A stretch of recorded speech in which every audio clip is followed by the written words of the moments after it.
اعوذ باللہ من الشیطان الرجیم بسم اللہ الرحمن الرحیم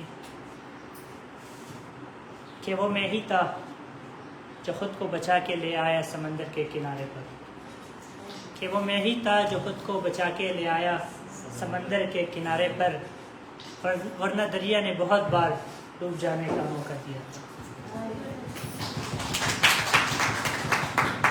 شکریہ۔ اسپیکرز کلب ایبٹ میں آج ایک بہت ہی خوبصورت موضوع، میری پسندیدہ کہانی کا موضوع رکھا گیا ہے۔ جب یہ ٹاپک میں نے دیکھا تو میرے پاس ایک بہت ہی خوبصورت سی چھوٹی سی ڈائری ہے، اور اس ڈائری میں ہر وہ ایک لفظ، وہ بول، وہ شعر، وہ کوٹس، وہ میسج، ہر وہ چیز لکھی ہے میں نے جس سے یا میں افیکٹڈ ہوا ہوں یا میرے بول سے کوئی اور افیکٹڈ ہوا ہے۔ اور اس ڈائری میں ایک فہرست کچھ کہانیوں کی ہے۔ جب اس کہانیوں سے میں گزر رہا تھا تو میں نے ان کہانیوں میں سے کچھ 4 کہانیوں کا انتخاب کیا۔ جب میں نے 4 کہانیوں کا انتخاب کیا تو 4 میں سے پھر میں نے 3 کہانیوں کا انتخاب کیا۔ 3 میں سے جب مجھے معلوم ہوا کہ جس کہانی کا میں نے انتخاب کیا ہے اس کا عنوان ہے کہ بازو کی طاقت اب نہیں رہی، جو کہ میں نے خود لکھی ہے۔ جب میں نے اس کہانی کا عنوان دیکھا تو مجھے معلوم ہوا کہ یہ کہانی سناتے ہوئے میری آنکھ تو نم ہوگی، لیکن میرے سامنے بیٹھے معصوم بچے اور چہرے بھی، ان کی آنکھوں میں بھی آنسو لازمی آئے گی، تو پھر میں نے اس کہانی کو ترک کر دیا۔ 2 کہانیاں رہ گئی، ہمیشہ میری پسندیدہ رہی ہے۔ ایک کہانی براک اوباما کی ہے اور ایک کہانی استاد محترم اور ایک اسٹوڈنٹ کی ہے۔ براک اوباما کی کہانی تمام موجودہ جو اسٹوڈنٹ بیٹھے ہیں ان کے لیے ہے، مجھے سننے والے اسٹوڈنٹ کے لیے ہے، اور جو ٹیچر اور اسٹوڈنٹ کی کہانی ہے وہ کہانی ہے ٹیچرز کے لیے۔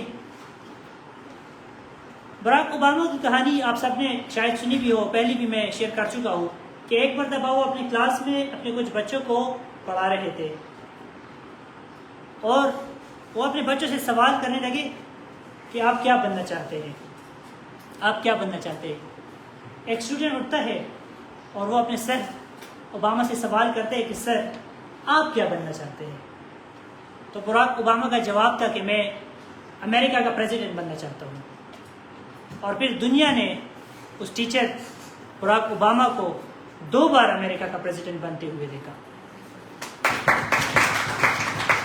اور براک اوباما جب وائٹ ہاؤس کے ویلکم گیٹ پہ کھڑے تھے، ان کا فیس آسمان کی طرف تھا اور انہوں نے کہا نتھنگ از امپاسبل، کچھ بھی ناممکن نہیں ہے۔ اس سے ہم یہ سیکھتے ہیں کہ دنیا میں کچھ بھی ناممکن نہیں ہے، لیکن محنت شرط ہے۔ اور جو دوسری کہانی ہے یہ بھی میری پسندیدہ کہانی ہے۔ ایک کلاس میں ایک استاد محترم اور کچھ چند بچے بیٹھے ہوتے ہیں۔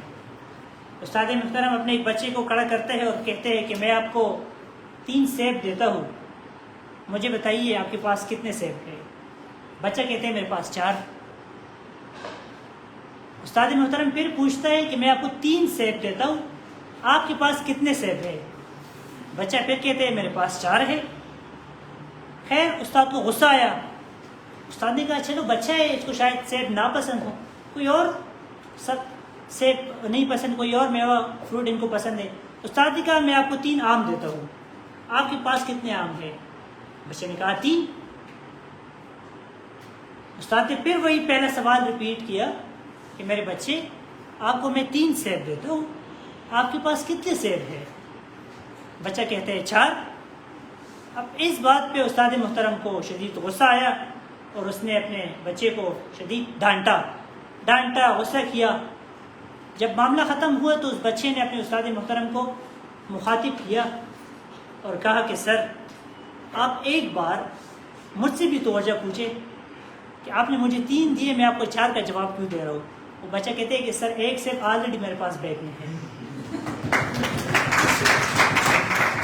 ایک سیب آلریڈی میرے پاس بیگ میں ہے، تب یہ 4 میں بول رہا ہوں۔ اب اس کہانی سے ہم کیا سنتے ہیں؟ اکثر ایسے ہوتے ہیں کہ ہم دوسروں کو صفائی دینے کا موقع نہیں دیتے، ان کے زبان سے لفظ نکلنے سے پہلے ہم اپنا نتیجہ سنا دیتے، فیصلہ سنا دیتے ہیں۔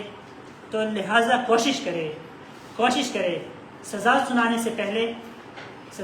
سے پہلے سامنے والے کی صفائی ایک بار ضرور سنیے، کیونکہ ایسے نہ ہو. اکثر میں ایک بات کرتا ہوں کہ اگر آپ نے کسی شخص کو خریدنا ہے، آپ نے اگر کسی پورے انسان کو سر سے پاؤں تک دل سمیت خریدنا ہے تو آپ 1 میٹر بول دیں، وہ انسان پورا آپ کا. لیکن اگر آپ نے کسی انسان کی زندگی تباہ کر دی ہے، آپ 1 کڑوی بول دیں، اس انسان کی زندگی اور اس انسان کا دل کی تباہ ہے. آپ سب کا بہت بہت شکریہ.